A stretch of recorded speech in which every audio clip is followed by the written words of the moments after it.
If you had somebody that had light-colored eyes, how would you get the eyes? Because you said he has brown eyes, so that's fine, but what would you do if somebody had real blue eyes or green eyes? Light color. Good question. What's your name? Mary. Mary. Good question, Mary. Let's do it. What was the question? We couldn't Well, how would I do an eye if somebody had light blue eyes?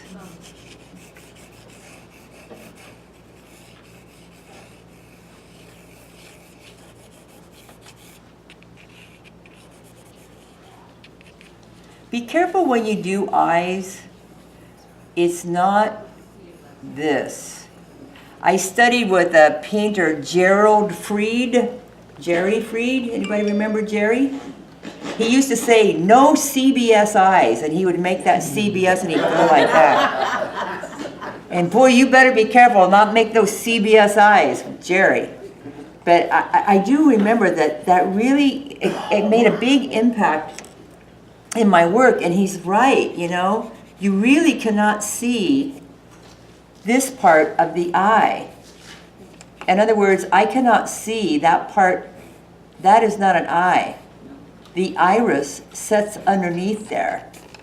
The iris sits underneath the top lid.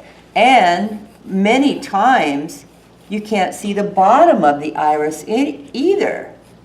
So, first of all, get a little skin color. I'll just use the mother color that we've been using for Sam. And even though we think the eyes are white, go ahead and put some skin color in there. Even though it's light, there's blood vessels and everything in there, so you can, you know, maybe softly loosen, lift a little bit of it off. There's a little bit of a shadow. The lid casts a shadow.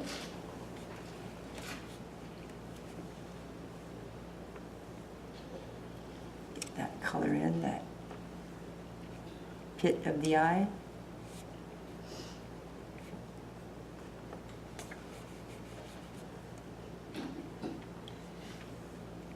So blue-green eyes, Mary? Kind of a bluish Paul Newman type eyes? Yeah.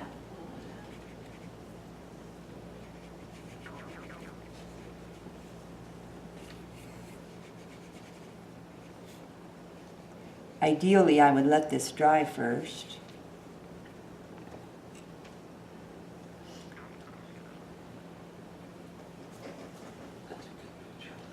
The iris, many times, I did it up here, it almost has an outline on the edges of the iris. I'll reinforce that so you'll see what I mean. Right here, the edge of the iris, where the iris meets the white.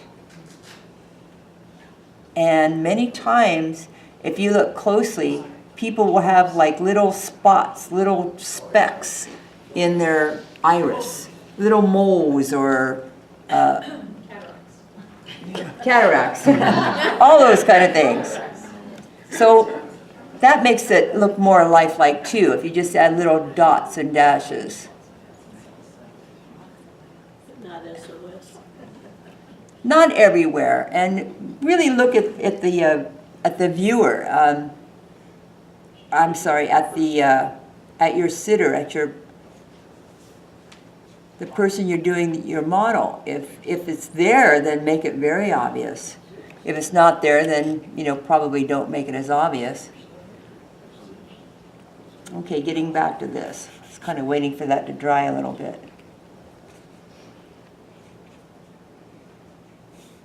This is a big eye, right? Yeah. The eyes, no. So, even though we have blue eyes, the pupil would still be very dark, almost black.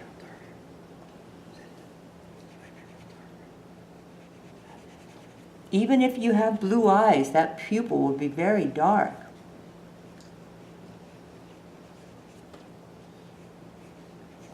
And where the pupil meets the iris right here if you look really close, again, I'll say it again, it's not an exact circle. The pupil and the iris are sometimes blended together softly. This can be a soft edge.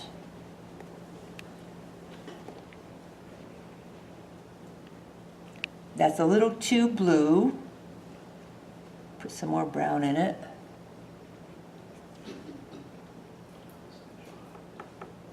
This is burnt sienna. Burnt sienna and blue sometimes makes a beautiful black. Okay, so that's getting, now I'm getting the darkness that I want.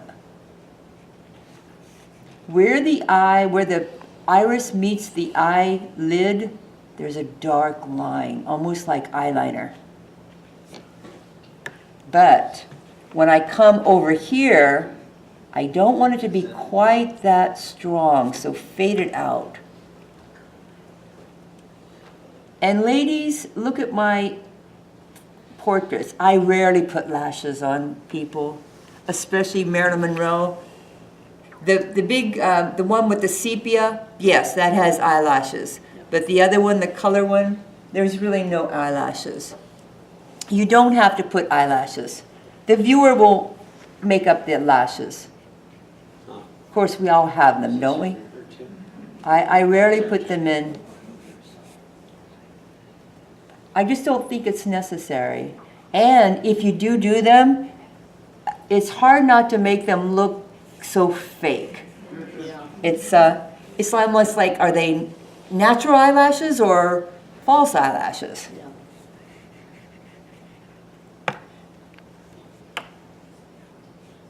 The white of the eye is whiter right here, where it meets the edge of the iris. You can leave the white of the eye very, very white. As it goes away, as it comes towards the center, or the end of the eye over here, it could have a little tone to it, a little blue, a little soft gray. I'm mixing blue with my skin color, getting kind of a dirty gray color, kind of something like that. And I'm just very softly going to put just a little wash there. The white of the eye is whiter next to the iris. The white of the eye, as it gets around, as the eyeball goes around, it'll have a little tone of color there.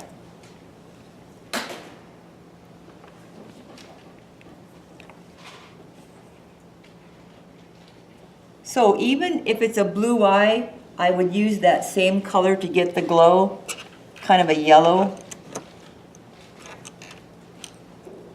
These are Schwan Carbofellow pencils from Germany. I've had them forever. I don't even know what color it is, but I'd call it yellow.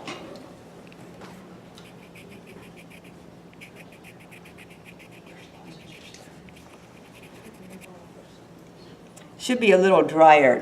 It's not really sitting on top of the pigment too much. But I think you guys can get the idea.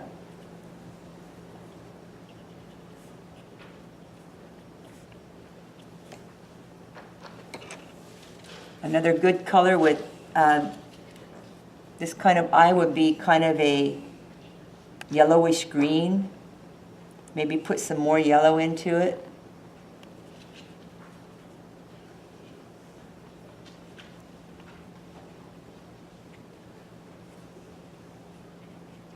The highlight is the key though. The highlight and then the glow. The glow is always straight across from that highlight. If I had a white acrylic, I would do a dot of white acrylic right there. Get it really stronger, but maybe I can lift some of the color out. But can you see where I'm going with that eye? That's the highlight. This is the glow. And I'm not even worried about having this pupil be perfectly round. It's not perfect.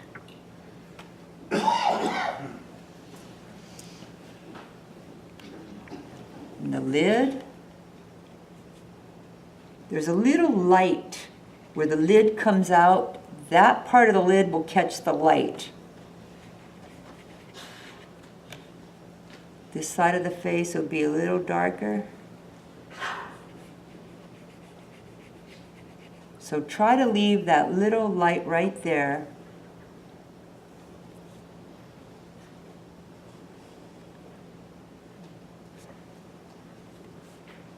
So it's light and then dark and then light and then dark. It's alternation.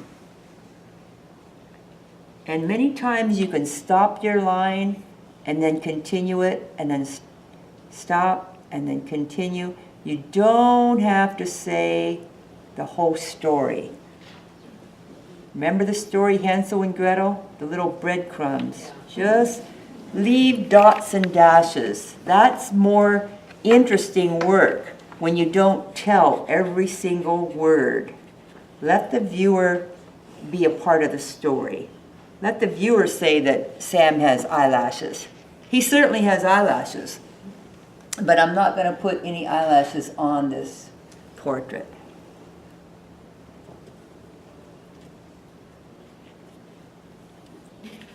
Now I'll show you lips. Marilyn Monroe type lips.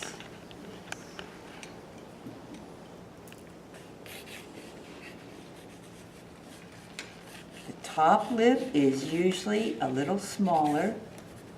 The bottom lip, a little fuller. And then pretend there's 3 sections. This section will be light. This section will be a little darker. Same with this part. This section will be light. These sections will be a little darker.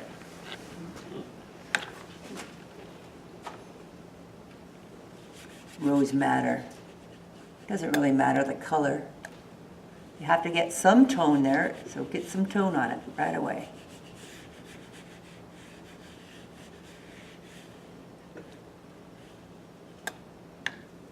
Everything is just shapes and values. If you allow your mind to just call these shapes and values, how does that shape link to this shape? How does this shape link to that shape? Just call them shapes. If you call them lips, then your left brain will tell you, oh, I remember how to make lips. We're going to do this and we're going to do that. No, it's just shapes and values. Think about when you're painting, just shapes and values. How does this shape link to that shape? Think about linking things together. The bottom lip catches the light. The bottom lip sticks out, so that's going to be lighter than the top lip. Under here, this part of the face always goes back, so there'll be a dark there.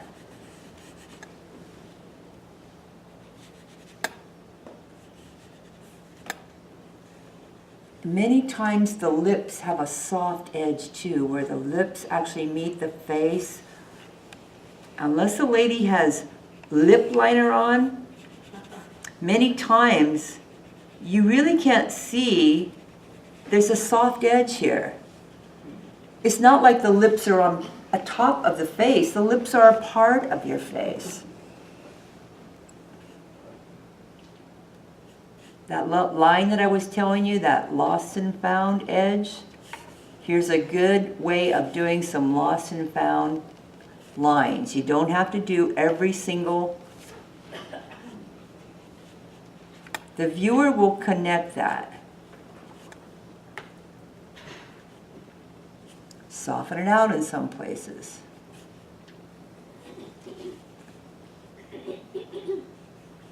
The sides of the mouth will be a little darker. I'm purposely leaving this part of the lip light.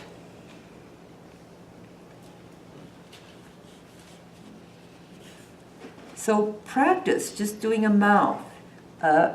Look at a magazine, Chico's, or one of those magazines where you see a lot of ladies. Just take one of those ladies and just pick out